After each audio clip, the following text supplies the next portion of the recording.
আজকের এই ভিডিওতে কথা বলবো রাশিয়াতে পড়াশোনার জন্য কোনো ব্যাংক স্টেটমেন্টের প্রয়োজন কিনা, এর সাথে কোনো পুলিশ ক্লিয়ারেন্সের প্রয়োজন আছে কিনা।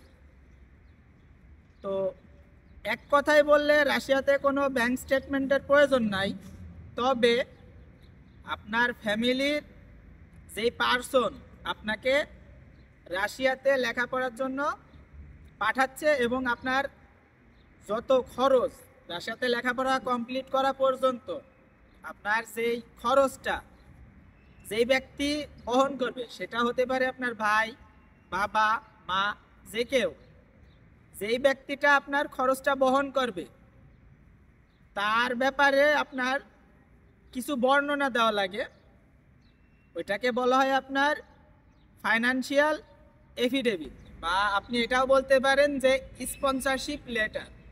তো ওইখানে উল্লেখ থাকবে যে ধরেন আপনার ভাই আপনাকে রাশিয়াতে লেখাপড়া করাইতে চাচ্ছে, বা স্পন্সর আপনার ভাই, ওখানে উল্লেখ থাকবে যে আমি অমুক, আমার ভাই রাশিয়াতে উচ্চশিক্ষা কমপ্লিটের জন্য যেতে চাই।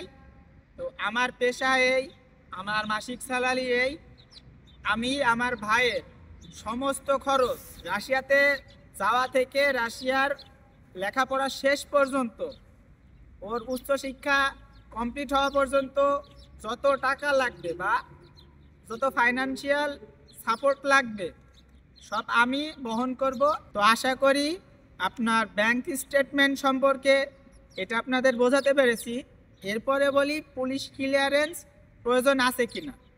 পুলিশ ক্লিয়ারেন্স প্রয়োজন আছে, কিন্তু প্রাথমিক পর্যায়ে না। যখন আপনি রাশিয়াতে আসতেছেন, ল্যাঙ্গুয়েজ কোর্স বলেন বা প্রিপারেটরি কোর্স বলেন, এই কোর্সে যখন আপনি রাশিয়াতে আসবেন তখন আপনার কোনো প্রয়োজন নাই।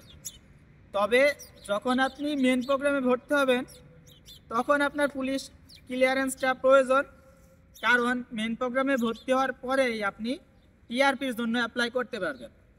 আর টিআরপিতে অ্যাপ্লাই করার জন্য আপনার পুলিশ ক্লিয়ারেন্সটা প্রয়োজন আছে। তো আশা করি আমার এই ভিডিওতে আমি ব্যাংক স্টেটমেন্ট এবং পুলিশ ক্লিয়ারেন্স সম্পর্কে আপনাদের ক্লিয়ার একটা ধারণা দিতে পেরেছি।